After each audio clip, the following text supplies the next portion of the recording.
ఇప్పుడు అతను తరచూ దేవి దేవతలని దూషిస్తుంటాడు. అది ఏమైపోయిందంటే ఒక అలవాటుగా మారిపోయింది. అంటే ఏంటిది, ఆయనను ఆపేవాళ్ళు లేరు.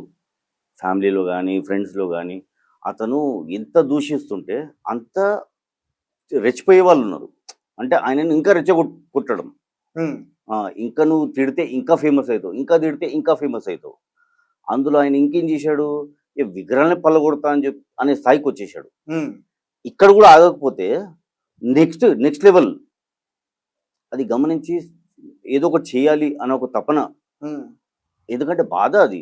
ఇప్పుడు దేవదేవతలు విగ్రహాలు అదొక సనాతన పూజ. అది పూజలు చేస్తుంటాం. కానీ అజయ్ బాబు గారు ఎక్కడా కూడా రాముల వారి విగ్రహాలు పగలగొడతానని అనలేదే. నేను విగ్రహాలు అంటున్నా. ఏదైనా విగ్రహం అంటే విగ్రహమే. దేవుళ్ళ విగ్రహం అంటే చులకనగా చూడొద్దు. ఆయన పలగొడతా అన్నది మా మనోభావాలను. విగ్రహం అంటే మా మనోభావాలు, మా మనసులో ఉన్న ప్రేమ, ఆప్యత, ఆ దేవుని కొలిచే విధానం అది. దాన్ని పలగొడతా అంటే ఊరుకోలేము.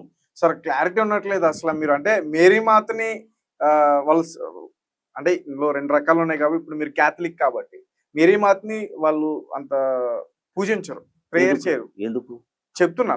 వాళ్ళని అడగండి ఎందుకు పూజించారు. ఏమో నాకు తెలియదు సార్. తెలుసుకో. దాని గురించే మీరు అతని పైన ఇట్లా ఈ రకంగా. దాని గురించి కాదు. ఇప్పుడు చిన్న ఉదాహరణ, మన తల్లి ఉన్నారు. మన తల్లిని ఎవరైనా చిన్న మాట అంటే మనం ఊరుకుంటామా? సేమ్ అదే. ఏ దేవదేవతలైనా మనము దూషించొద్దు, మనము వికరించి మాట్లాడొద్దు. హర్ట్ అవుతుంది. హర్ట్ అయ్యాము కూడా, చాలా మంది అయ్యారు. రైట్. అయితే ముఖ్యంగా యేసు ప్రభు గారి విగ్రహం పగలగొడతాను అని అజయ్ బాబు గారు అన్నారు ఒక ఇంటర్వ్యూలో. నా ఇంటర్వ్యూలోనే అన్నారు. అండ్ ఇంతకుముందు ఉపేందర్ జర్నలిస్ట్ ఆయన చేసిన ఇంటర్వ్యూలో కూడా అన్నారు. సో దానికి కూడా మీరు రియాక్ట్ అయ్యారా? అవును, అవ్వాల్సిందే. ఎందుకంటే ఇప్పుడు ఈరోజు ఆయన విగ్రహం గురించి మాట్లాడుతారు. రాబోయే కాలంలో ఆయన ఆపకపోతే పెద్ద పెద్ద స్టేట్మెంటే ఇవ్వచ్చు. అది ఆయనకే ప్రాబ్లం. ఆయనకు ప్రాబ్లం, ఆయనతో పాటు ఆ క్రిస్టియానిటీకి ప్రాబ్లం.